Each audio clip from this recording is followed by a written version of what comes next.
안녕하세요. 오늘은 유라시아 핵심 교리 30편을 오디오북으로 만들었는데 그것을 제가 다시 1편부터 녹음하고 있습니다.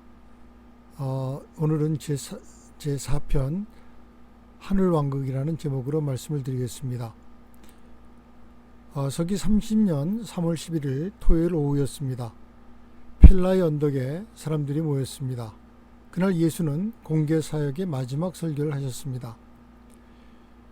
여러분, 마지막으로 남길 말이 단 하나뿐이라면 무엇을 말하시겠습니까? 예수님은 새로운 교리를 세우지 않으셨습니다. 오해를 풀고 가셨습니다. 무엇을 오해하고 있었습니까? 왕국이라는 그 한 단어였습니다. 사도들은 그 말을 들 때마다 왕자를 떠올렸습니다. 군대를 떠올렸습니다. 로마를 몰아낼 그날을 떠올렸습니다. 예수는 그것을 아셨습니다. 알면서도 그 단어를 버리지 않으셨습니다. 왜 그러셨을까요? 오늘 이 시간이 끝날 때 여러분의 귀에 왕국이라는 말이 지금과 달리 들릴 것입니다. 함께 펠라로 가보겠습니다. 사도들이 마음속에 일시적인 왕을 바라는 생각이 너무 깊이 뿌리박혀 있었습니다. 한 세대만에 뽑아낼 수 있는 뿌리가 아니었습니다. 그래서 예수는 처음에는 그 오래 길러온 개념을 공개적으로 반대하지 않으셨습니다. 기다리셨습니다. 그리고 마지막 날에 이르러 비로소 모든 것을 정면으로 다루셨습니다. 저는 여기서 하나님의 인내를 봅니다. 우리의 오해도 그렇게 기다려 주십니다.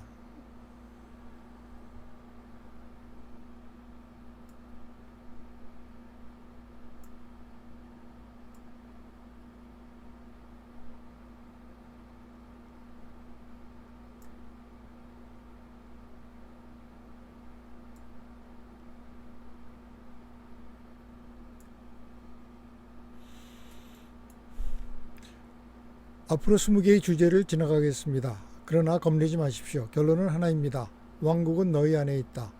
이 한 문장에 이르기까지 우리는 긴 길을 걸을 것입니다. 히브리 예언자들의 이중 개념에서 출발해서 페르시아의 그림자를 지나가고 예수의 선언 앞에 서고 그 다음에는 조금 아픈 이야기를 해야 합니다. 그 왕국이 어떻게 교회로 바뀌었는가 하는 이야기입니다. 미리 말씀드리지만은 이 강의는 교회를 공격하려는 것이 아닙니다. 오히려 교회가 무엇을 품고 있었는지 다시 보려는 것입니다. 그리고 마지막에 우리는 하나의 약속 앞에 서게 됩니다. 잠들어 있는 것은 죽은 것이 아니라 약속입니다. 첫 번째 주제로 가겠습니다. 한 가지만 미리 부탁드립니다. 오늘 들으시는 동안 자꾸 이렇게 물어봐 주십시오. 그러면 나는 지금 어디에 서 있는가? 이 강의는 지식을 늘리려는 것이 아닙니다. 자리를 옮겨버리는 것입니다. 정보는 머리에 쌓이고 끝납니다. 그러나 진리는 사람을 움직입니다. 오늘 여러분의 마음이 한 걸음이라도 움직인다면 이 시간은 성공한 것입니다. 예언자들은 이상한 사람들이었습니다. 그들은 같은 것을 두 방향에서 보았습니다. 하나는 지금입니다. 하나님의 왕국은 이미 있다. 아버지께 충실한 사람의 가슴 속에서 지금 살아 움직이고 있다.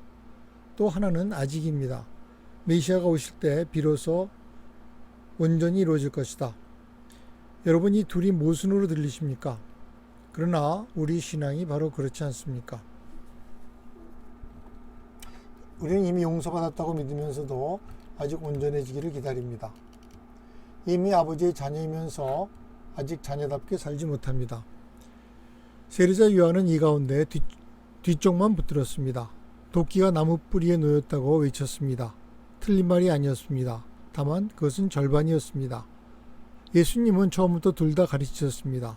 그리고 놀라운 것은 이 두 가지가 서로 다투지 않는다는 사실입니다. 이미 받은 사람만이 아직을 견딜 수 있습니다. 손에 아무것도 쥐지 않은 사람은 기다리지 못합니다.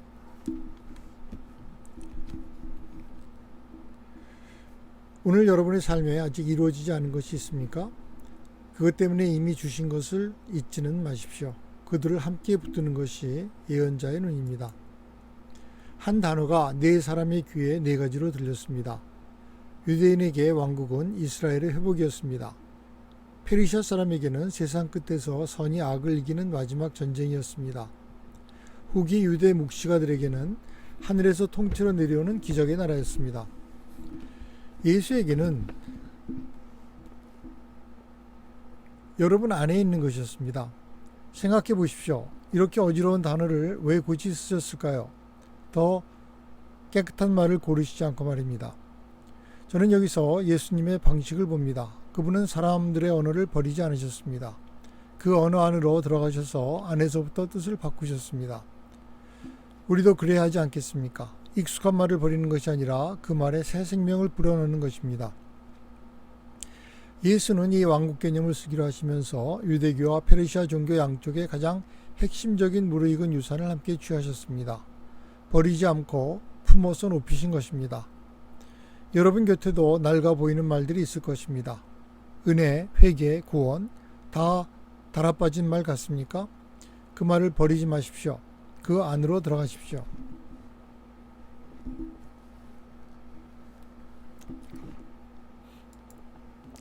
이제 이 편의 심장이 이르렀습니다. 170편 2장 1절입니다. 주는 왕국이 두 가지 위에 서야 한다고 분명히 하셨습니다. 하나님 아버지의 아버지 되심이라는 진리, 그리고 그와 맞물린 사실은 인간의 형제입니다.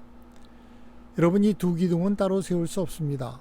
하나님을 아버지로만 알고 사람을 형제로 알지 못하면 그것은 혼자만의 종교가 됩니다. 반대로 사람을 형제로만 여기고 아버지를 모르면 그것은 뿌리 없는 도덕이 됩니다. 그리고 여기에 놀라운 약속이 붙습니다. 이 가르침을 받아들이는 순간 인간은 태고 이래로 동물적 두려움의 속박에서 풀려난다는 것입니다. 두려움에서 사랑으로, 종에서 아들로, 그것이 이 두 기둥이 하는 일입니다. 그런데 여기서 한 가지 더 있습니다. 예수님은 이것을 받아들이면 인간의 삶이 풍요로워진다고 하셨습니다. 영적 자유의 새로운 삶이 주는 부여물들로 말입니다. 해방으로 끝나지 않습니다. 해방 다음에 채워짐이 옵니다. 감옥문을 열어주고 돌아서시는 분이 아닙니다. 손을 잡고 집까지 데려가시는 분입니다. 복음은 우리에게 무엇을 줍니까? 예수님은 7가지를 세셨습니다. 첫째, 새로운 용기입니다. 복음은 사람을 자유롭게 하고 감히 영생을 소망하게 만듭니다. 감이라는 말을 놓치지 마십시오. 영혼을 바라는 것은 주제넘은 일이 아니라는 뜻입니다. 둘째, 새로운 확신과 참된 위로입니다. 가난한 자들에게도입니다. 셋째는 새로운 도덕의 자, 넷째는 물질보다 영이 앞선다는 것, 다섯째는 영적 성취가 삶의 진짜 목표라는 것입니다. 여섯째, 영원한 실제들은 의로운 지상의 노력에 대한 보상이라는 것입니다. 그리고 7번째, 구원이란 무엇입니까? 벌을 면하는 것이 아닙니다. 구원받은 하나님의 아들들이 끝없이 봉사하는 그 미래를 향한 신성한 목적의 계시입니다. 구원은 끝이 아니라 시작입니다. 7가지를 다 외우려 하지 마십시오. 하나만 붙드십시오. 여러분에게 지금 가장 없는 것이 무엇입니까? 용기입니까? 위로입니까? 아니면 살아야 될 이유입니까? 복음은 그것들을 다 가지고 있습니다. 오늘 그중 하나만 손을 뻗어 받으십시오. 왕국의 문에는 자물쇠가 없습니다. 그러나 들어가려면 두 손이 필요합니다. 한 손은 신앙입니다. 어린아이처럼 오는 것입니다. 오해하지 마십시오. 이것은 아무나 쉽게 믿는 어수룩함이 아닙니다. 예수님은 그것을 분명히 구별하셨습니다. 어린아이 같은 믿음이란 아버지의 지혜를 온전히 믿고 따지지 않는 그 신뢰를 말합니다. 편견 없이 선입견 없이 오는 것입니다. 다른 한 손은 진리에 대한 굶주림입니다. 의로움에 목마른 것입니다. 여러분, 솔직해지십시다. 우리는 가끔 답을 다 한다고 여기며 삽니다. 그런데 배부른 사람은 왕국에 들어가지 못합니다. 굶주린 사람이 들어갑니다. 오늘 여러분 안에 아직 목마름이 남아있다면 그것은 부족함이 아니라 자격입니다. 그리고 이 두 손은 순서가 없습니다. 동시에 필요합니다. 신앙만 있고 목마름이 없으면 자라지 않습니다. 목마름만 있고 신앙이 없으면 헤매기만 합니다. 어린아이를 보십시오. 아이는 아버지를 온전히 믿으면서 하루 종일 묻습니다. 이게 뭐예요? 저건 왜 그래요? 그 아이가 왕국에 들어갑니다. 죄는 어디서 옵니까? 많은 사람이 이렇게 답합니다. 인간이 원래 그렇게 생겨 먹었기 때문이라고. 태어날 때부터 망가진 존재라고. 그러나 예수님은 그렇게 가르치지 않으셨습니다. 죄는 결함 있는 본성의 자식이 아니라 굴복하지 않은 의지에 지배된 인지하는 마음의 자식이라고 하셨습니다. 이 차이가 왜 중요합니까? 결함이라면 우리는 피해자입니다. 그러나 의지라면 우리는 책임자고 동시에 바꿀 수 있는 사람입니다. 용서는 더 놀랍습니다. 하나님은 이미 용서하셨습니다. 그런데 그 용서를 우리가 실제로 누리게 되는 통로는 우리가 형제를 용서하는 그 행위라고 하셨습니다. 용서는 받아서 쌓아두는 것이 아니라 흘려보낼 때 비로소 내 것이 됩니다. 막힌 수도 안에는 물이 고이지 않습니다. 그리고 예수는 놀라운 말을 덧붙이셨습니다. 형제를 용서할 때 우리 자신의 혼안에 하나님의 용서라는 실체를 받아들일 능력이 생긴다고 하셨습니다. 능력이 생겨난다 말입니다. 용서는 도덕적 의무가 아니라 그릇을 넓히는 일입니다. 오늘 밤 떠오르는 얼굴이 있습니까? 그 사람을 위해서가 아니라 여러분 자신을 위해서 놓아주십시오. 그날 오후 주는 왕국의 두 얼굴을 뚜렷하게 가르치셨습니다. 첫째는 이 세상에서의 하나님 왕국입니다. 하나님의 뜻을 행하려는 최상의 열망, 그리고 향상된 윤리와 도덕이라는 좋은 열매를 맺는 사람을 향한 이타적 사랑입니다. 둘째는 하늘에서의 하나님의 왕국입니다. 하나님을 향한 사랑이 완성되고 그 뜻이 더 신성하게 이루어지는 상태입니다. 여러분, 여기서 오해가 하나 풀립니다. 우리는 흔히 이 땅을 참는 곳이고 하늘은 받는 곳이라고 생각합니다. 그러나 두 왕국은 상과 벌로 나누는 것이 아닙니다. 같은 하나의 삶이 이어지는 두 구간입니다. 여기서 시작한 사람만 저기서 이어갑니다. 오늘 아버지의 뜻을 조금이라도 행한 사람은 이미 그 영원한 궤도 위에 올라선 것입니다. 그러므로 죽음은 경계선이 아닙니다. 통과 지점입니다. 여기서 아버지의 뜻을 행하며 살던 사람이 저기서 갑자기 다른 사람이 되는 것이 아닙니다. 하던 일을 더 밝은 빛 아래서 계속합니다. 오늘 여러분이 하는 작은 순종이 영원과 이어져 있습니다. 헛된 하루는 없습니다.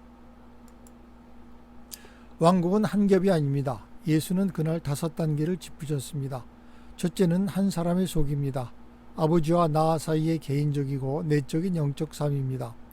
둘째는 그 사람들이 모여 넓어지는 형제단입니다. 셋째는 눈에 보이지 않는 영적 존재들의 초필사적 형제단입니다. 땅과 하늘에 걸쳐 있습니다. 넷째는 새로운 사회 질서의 여명, 다섯째는 마침내 빛과 생명의 시대입니다. 여기서 순서를 잘 살펴보십시오.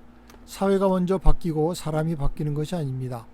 한 사람의 가슴에서 시작해 바깥으로 번져나갑니다. 그래서 예수는 제도를 세우지 않으셨습니다. 12사람을 부르셨습니다.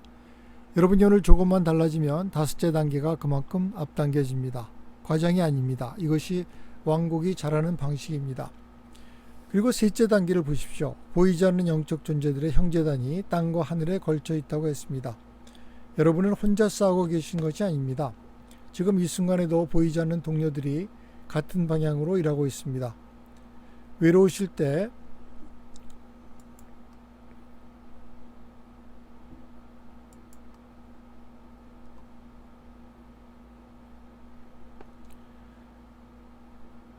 이것을 생각하시고 헛된 하루는 없다고 생각하시면 됩니다.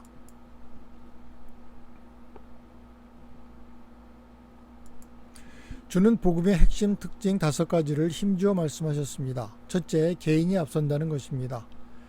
여러분, 이것이 얼마나 급진적인 말인지 아십니까?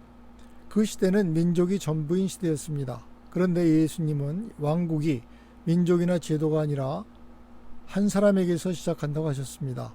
옛 사회의 치명타를 날리신 것입니다.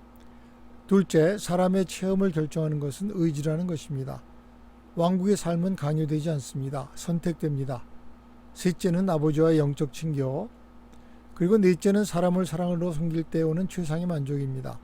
그리고 다섯째, 인격 안에서 영적인 것이 물질적인 것을 초월한다는 것입니다.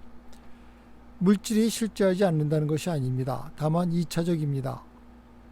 여러분의 통장은 실제합니다. 그러나 그것이 여러분의 값은 아닙니다. 그리고 이 5가지를 하나로 꿰는 실이 있습니다.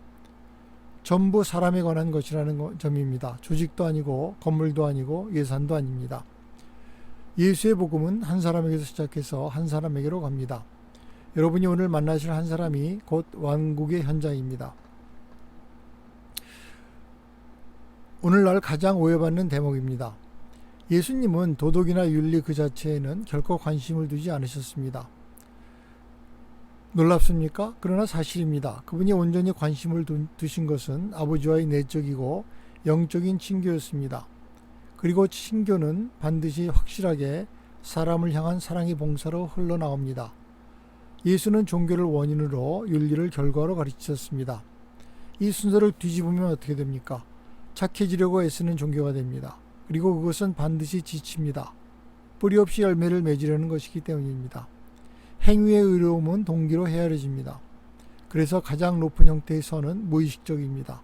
자기가 선한 줄도 모르고 하는 선입니다.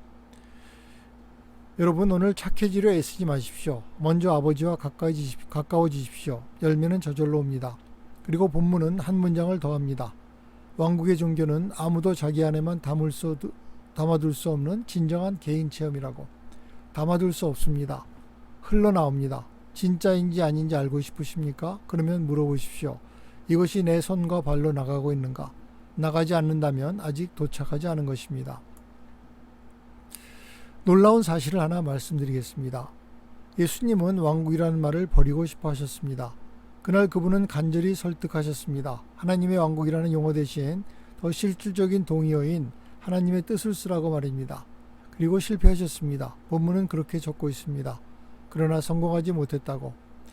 여러분, 저는 이 실패가 오래 마음에 걸립니다. 예수님도 실패하셨습니다. 사람의 굳은 관념은 그만큼 무겁습니다.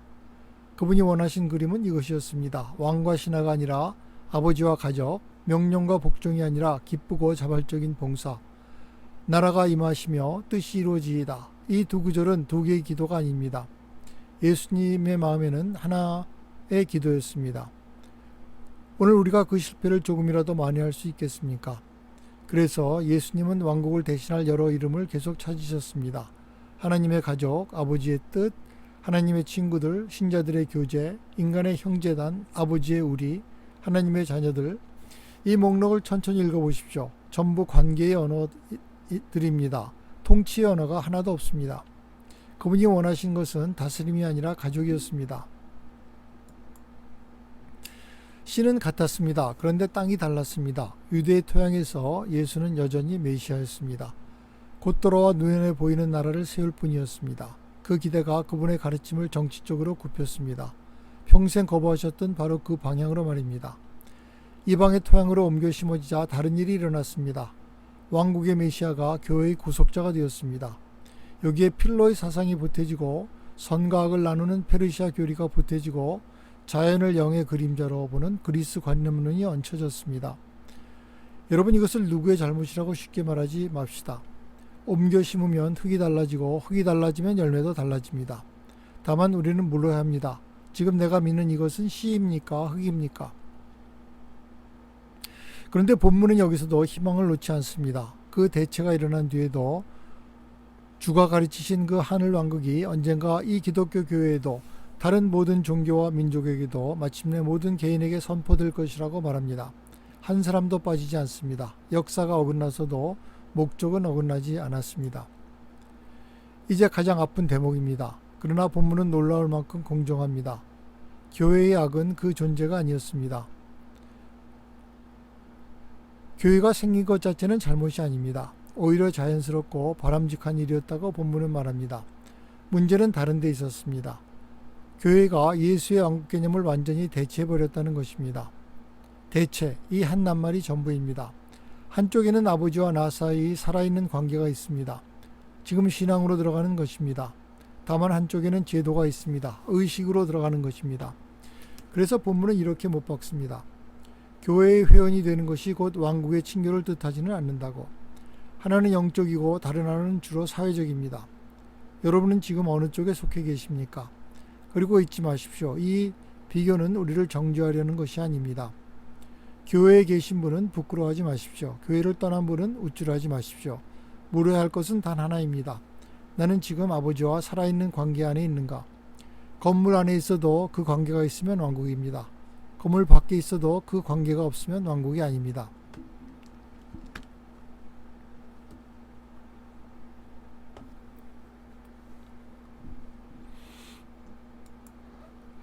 그렇다면 바울은 무엇입니까? 먼저 정직하게 인정합시다. 본문은 바울을 정죄하지 않습니다. 오히려 그가 유란시아에 존재한 가장 진보적인 인간사회 가운데 하나를 세웠다고 평가합니다. 교회는 어두운 세기를 지나며 복음을 담아온 그릇이었습니다. 그 그릇이 없었다면 우리는 예수를 아예 잃었을지도 모릅니다. 그러나 치명적인 실수가 있었습니다. 바울과 그의 동시대 사람들은 예수님이 자신과 개인 신자에 관해 말씀하신 모든 영적 함의를 신자 집단인 교회에 옮겨 붙였습니다. 그렇게 함으로써 개인 신자의 가슴속에 있는 신성한 왕국이라는 예수의 개념에 치명타를 주었습니다. 개인적인 것이 제도적인 것이 되었습니다. 영적인 것이 사회적인 것이 되었습니다. 바울의 교회는 예수님이 뜻하신 왕국의 그림자입니다. 그림자는 실물이 있다는 증거이기도 합니다. 그러니 우리가 할 일은 무너뜨리는 것이 아닙니다. 되찾는 것입니다. 바울이 지은 집은 튼튼합니다. 다만 그 집안에 원래 살던 분을 다시 모셔야 합니다. 여러분, 오늘 교회를 미워하지 마십시오. 그러나 교회로 만족하지도 마십시오. 이제 이 편에서 가장 아름다운 그림 앞에 섰습니다. 본문은 말합니다. 이른바 기독교 교회는 좌절된 영적 왕국의 유충 단계에 불과하다고, 그리고 이 교회가 왕국을 이 물질적 시대를 지나 더 영적인 섭리 시대로 넘겨줄 것이라고. 그러니까 교회는 고치입니다. 여러분, 고치를 본 적이 있습니까? 겉에서 보면 아무 일도 일어나지 않습니다. 딱딱하고 조용하고 죽은 것처럼 보입니다. 그러나 그 안에서는 온몸이 다시 지어지고 있습니다. 신성한 형제단의 왕국은 여전히 살아있습니다. 그러나 이 긴 잠김에서 반드시 나오게 될 것입니다. 나비가 그 볼품없던 몸에서 아름답게 펼쳐져 나오듯이 말입니다. 잠들어 있는 것은 죽은 것이 아닙니다. 오늘 교회가 답답해 보이십니까? 고치를 찢지 마십시오. 그 안에서 나올 때를 기다리십시오. 그리고 본문은 잘라 말합니다. 착각하지 말라고. 예수의 가르침에는 영원한 성질이 있어서 생각하는 사람들의 가슴에는 언제까지나 열매 맺지 못한 채로 남아있을 수는 없다고. 언제까지나는 없다는 것입니다. 지금 더디어 보여도 이것은 시간 문제입니다. 여러분, 그 나비를 보게 될 것입니다.